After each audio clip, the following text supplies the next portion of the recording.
All right, well, Matt, you guys are coming into town on Tuesday. It is your Until We Break tour. Really looking forward to it. But let's start here with a thing that you dropped last week because it's the holiday season. And God bless you, because you guys even said it when you dropped it. The version nobody knew we needed. Talking about the All I Want for Christmas. Why? Oh, man. Well, I'm going to make a very long story short for you. So we had some studio time booked to do something else. And that other thing didn't come to fruition in the period of time that we needed it to. So we decided that because we didn't want to waste the money that we already spent, we would just go after some. At that time, we thought, you know what, this is some low hanging fruit. We'll see what happens. And, we went in and we actually love it, man. We had so much fun creating it. And I think that it was because there was no pressure. No one was expecting it. We weren't even expecting it. Because it would have been wasted studio time anyway, we had no expectations at all. And it just turned out really awesome because of that. Well, taking a song like that and working it into a metal version, how difficult, or was it even difficult to figure out the parts and rewrite everything? I think the most difficult was like getting started, right? Kind of like it is with everything else. We knew that we wanted to do it in a minor key, not in a major key, to give it that, kind of eerie, more dark vibe. So we had to find the chord progression that worked well with doing a minor version of the melody that obviously was already created. So I think that was the toughest part. But as soon as we got that together, man, it was just idea after idea just flowed. That's really cool. I enjoyed it when I saw the thing dropped, and like you said, it's the version nobody knew we needed. The video looked like you guys had a blast doing it. Where was that done? Was it just done in another studio, somebody's garage, or? It was actually our practice space. So again, like this wasn't planned at all. The guys, we all live in different areas, and we practice in Lancaster, Pennsylvania, and they all came to town.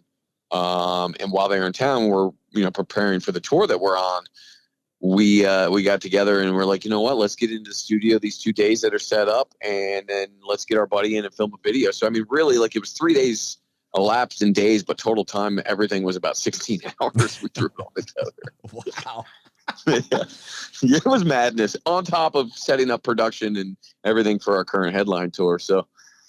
That's, well, you know what? You guys are one of the hardest working bands. I know that around right now. So you prove it yet again with this whole setup. Yeah, man, we'll see. We'll see how long we can work this hard, right? Right. Run yourself into the ground. Long, so. Well, you talk about the videos and the video editing and your friend coming in. I know you edited a lot of videos during the pandemic.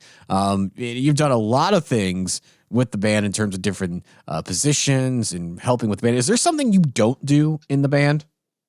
I can't drum. Okay.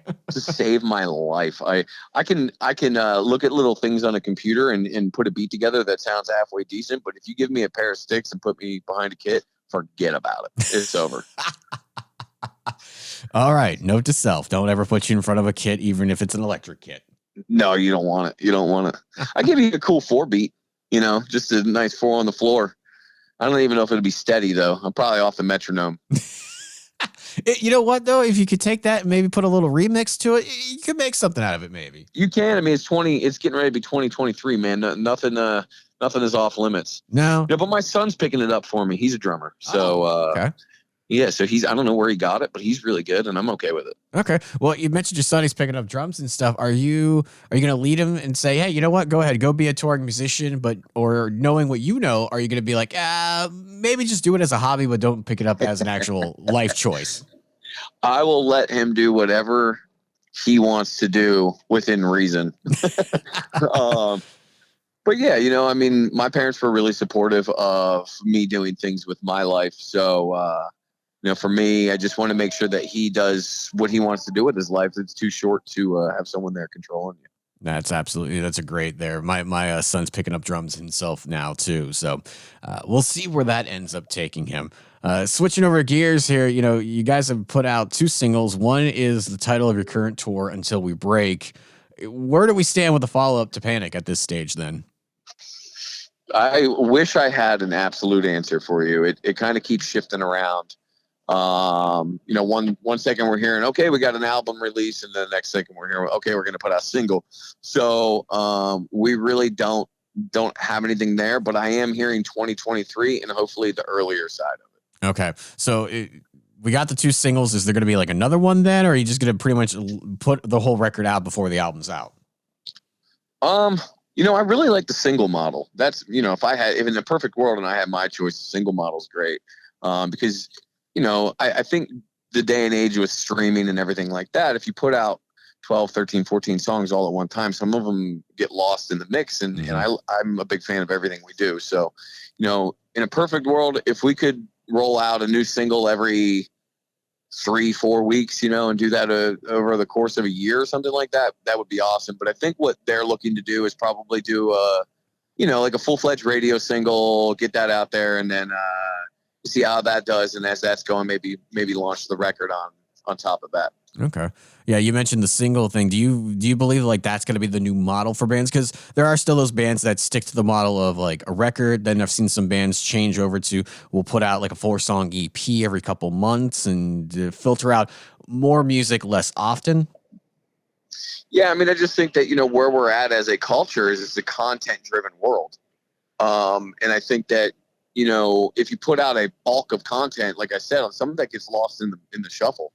And then you're back to creating content, but you can't create an album in a month. I mean, I guess you could if you locked yourself in a room and and decided that half of them were going to suck. But it takes time to create this art. So I think that if you release it one little piece at a time, that gives you enough time to kind of replenish. Keep, as they say, put one in the bag while you're releasing something. And I think that it's a great model for the day and age. Although I do say a lot, it would have been fantastic to have been a musician where you just like launch a record and then you can sit for 2 years. Right. That would have been amazing. Well, you talk about, put one in the bag. How long has this record been in the can then? A while. So we started writing it in 2020 when we all, went through the thing. Right. And then 2021, we finally got a chance to get into the studio. We got into the studio recorded, and it's been done since mid 2021. Wow. Now, being that you've been able to sit back, I have to imagine as a musician having these songs this long now, have you gone back multiple times and had to hold yourself back from going, maybe we could fix this, maybe we need to do that again, or just, have you held yourself back from trying to fix it and make it almost too perfect in your mind? Yes and no. So there's been scenarios, of course, where you're saying this happened. It happens with everyone. It's like that meme of the skeleton behind the mixing board where it's like, I'm almost finished, but there's actually been opportunities where we've listened to it and gone back and we're like, oh, we could tweak this right here. Usually it's just a mixed thing though, it's not like a rewrite on a part, but like, oh, maybe a little bit more bass in this part, or this treble's too high, or,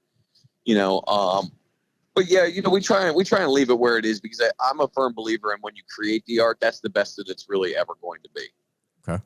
That's a great way of looking at it. Now that you've had this record done, as you said, since 21, have you written a whole lot more that's just sitting around then going to wait until this cycle's done? No, we've been really bad with that. We've been a bit jaded, to be honest, because we're really excited about this record.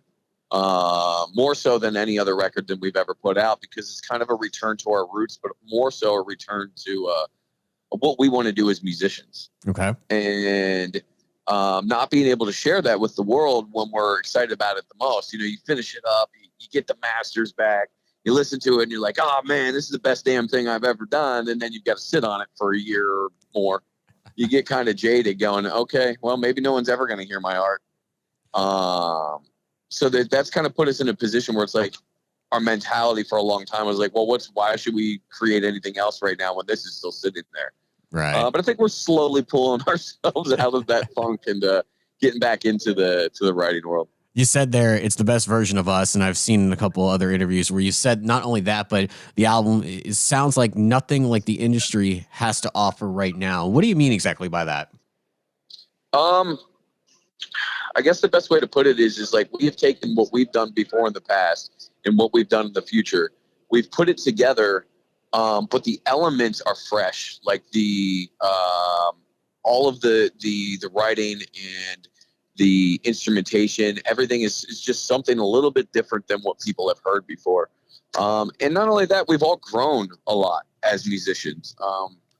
Firm believers in learning from shortfalls and shortcomings from the past and capitalizing on things that we've done well and just putting that all together and creating something new and fresh from it. I feel like there's a lot of artists that try to blend things together, but some just really kind of fall short. And that's no dig on them as artists. It's just this particular side of the genre is just really hard to pull off. And I feel like we do it really well.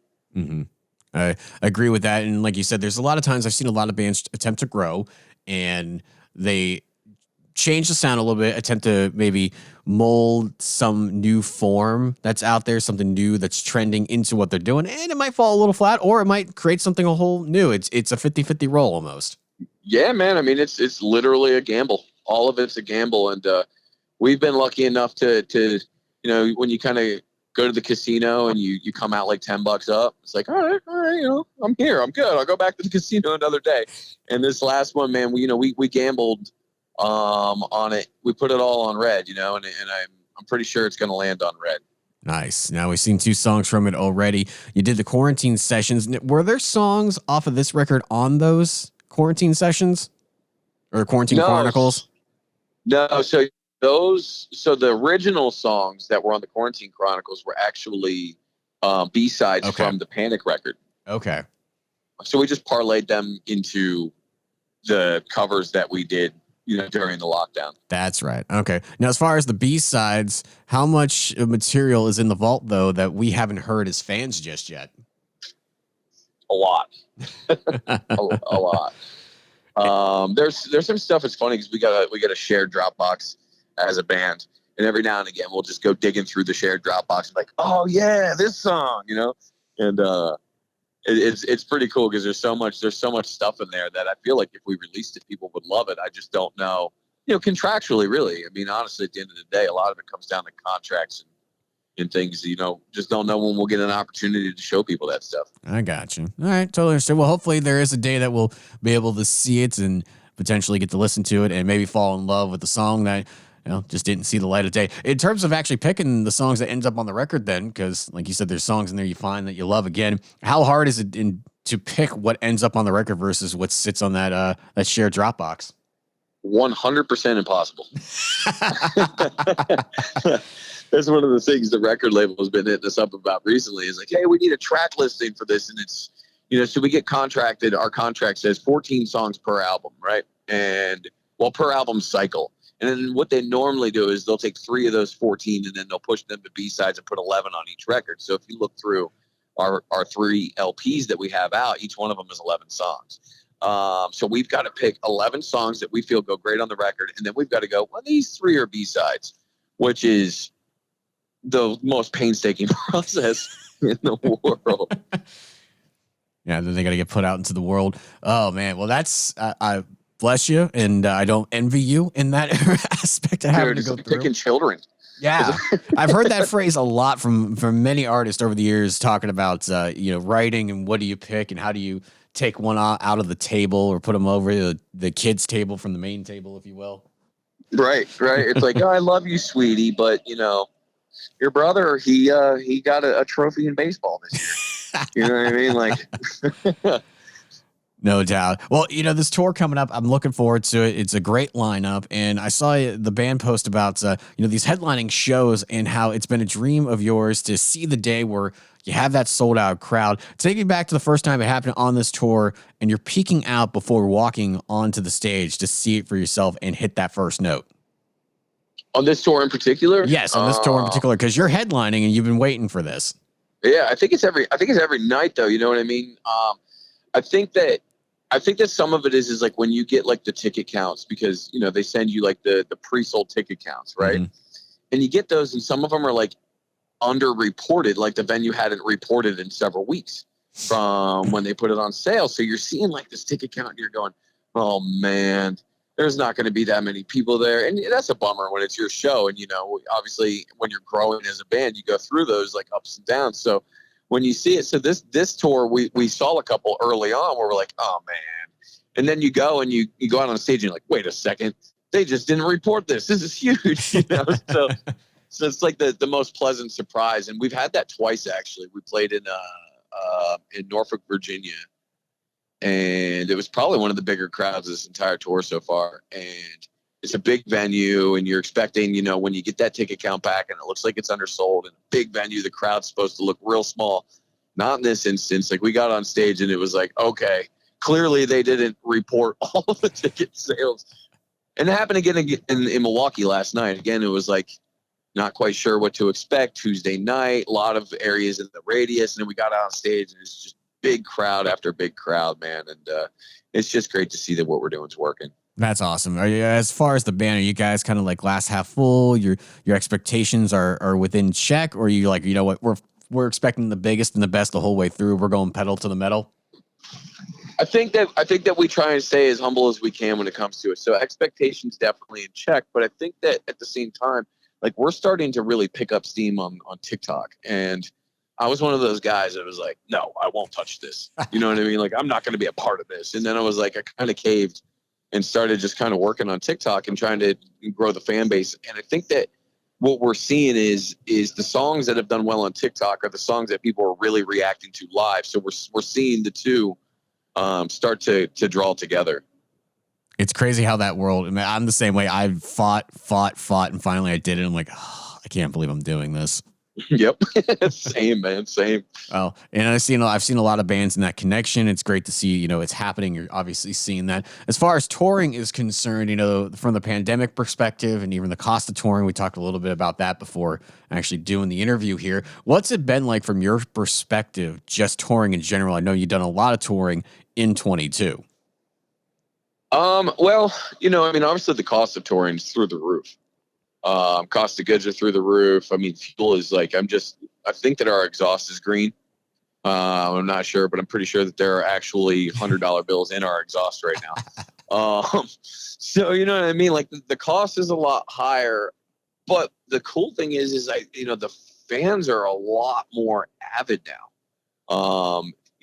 I think that going through that period that we all went through, where it was just everyone's bummed out, everyone's inside, everyone's, for the most part, there's a lot of people that are scared to be a part of this type of thing. Like, that has all subsided a bit, and people are they're coming out in droves and they're losing their minds. And that's the best part of doing this is, money aside, like, of course, like, it's like any other job, right? You need to make money. That's important to continue to do it and continue to grow and obviously feed your families, which that's like my number one priority in life, is to make sure that my family's taken care of.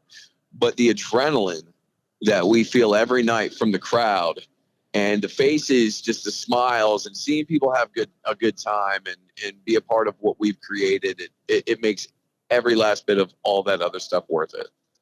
That's awesome, man. Well, again, you're going to be here on Tuesday at the Castle Theater. As far as the lineup itself, how did you know any of the bands going into the tour, and what's it been like touring with them now that you've gotten to know them? Yeah, so we've got some personal relationships with some of the guys and some of the other bands. Our drummer, Maddie, actually did a fill-in job for The Word Alive, who's direct support on the tour. He did a fill-in for them for a tour, and, we've known those guys for years. I met them on Warped Tour. So, we've got a good relationship with those guys. And Danny, he knows the drummer in the opening band, Dropout Kings, so they've got a relationship there. And the Dragged Under guys, we're new to those guys, but they're awesome dudes, hilarious guys. So it's been a really, really, really good tour. Cool. And as far as your set, you talked about the production and everything. What can we expect from the stage setup and what you guys are doing? Well, I mean, we went DIY pretty much across the board on this to make sure that it was the best put together performance, light package, just show all around. You know how they say, sometimes you just got to do things yourself. I think we're at that point in our career where the top echelon of people who do these, like, programming for the lights and things like that, they're a little bit out of our wheelhouse. And then the guys that are just getting in, they're kind of on the DIY level, or a little bit, a little too green to program what we're looking for. So, like, for example, Danny and Lance, they really kind of buckled down with the production of the show, put a lot of time in. I'm talking 16-hour days for months on end before this to make sure that this was like the best thing that we've ever done. And we're hearing it every night from the venues and the fans that this is just, it's a leg above everything that we've ever done. So we're pretty proud of what we're doing. That's awesome. As far as the set itself, you got 3 records leading up to this, whenever the time comes that we can get the new record. In terms of picking out the set list, how are you doing that? And how much can we hear from each record? Well, I mean, I think that boils down to picking out songs for a record. It's like picking children, man. It's so hard. We send the list back and forth between the band, and then this maybe for here, this is different, and then you really don't know until you get on stage exactly what it's going to come across as to the fans. But I think that we kept it pretty even. I think that we've got a little bit more from Panic on this tour than we do from anything else. Just because we haven't really had a chance to tour too much on that record because of the pandemic. But I think that it's pretty equal across the board with what we're doing on each album. And we threw in some old ones that, people may not have heard or seen live, or, there's a couple in there we've never played. Awesome. Again, looking forward to it on Tuesday at the Castle Theater. When it comes to playing the live, I have to ask this question because I'm sure there's a story somewhere in every band. Has anybody, even though you know the set list, accidentally hit the wrong note or started the wrong beat thinking there was a different song about to come on? Oh yeah, 100%. And who has been the most guilty? Night. Oh, it happened last night? It wasn't his fault though. So we can blame this one on the crew last night. Which they're great, they're solid, so that's why I'm giving them crap. So his guitar his top string was tuned down like a whole step for the first song. We came out and he hit it, and it was just like, no, that's not right. That's not right at all. So, it happens. We're all human. But I mean, we're a big family in this camp, crew and band and everything. So we're always heckling each other and giving each other a hard time. But I mean, I think that's something that happens. It happens from time to time. And when it does, we actually just laugh about it more than anything. That's fantastic, man. Yeah, I'll tell a quick story, though. I saw Metallica play in St. Louis once, and I can't remember the song, but James was supposed to come out and play acoustic and then switch over to his main guitar, the acoustic up on a stand. And I guess it wasn't tuned right. He just stepped back and kicked the thing. And turned around and yelled at his guitar tech like, woo, that you're in front of a stadium of thousands of people and everyone can see it. Yeah, there's like 30,000 people, and James is like, what is going on? Pretty much. This is supposed to be what I don't know guitar. I don't know, drops and tones or anything, but I'm like, I don't know what he's saying, but woof. Yeah. He had to run off stage last night. Like, he just hit that first note and was like, nope, that's not right. That's wrong. And the backing the backing elements are going off, and you're like, well, we got to start this over. Well, I happen to be playing guitar on that track too, so I hope that I picked up the slack nicely. But I mean, it definitely is a lot more empty when there's not two of us up there, for a song that calls for it. Well, Matt, you know what, man? I appreciate the time again. Looking so much to Tuesday night, and what's crazy is I've never seen you guys live, and all the time that I've known you, and in that I haven't been able to see you guys live. So I'm really looking forward to Tuesday. Hell yeah, man! I'm glad that it's lining up this time around. It's going to be a killer show. It's been a while since we've been back that way, so we're really looking forward to it.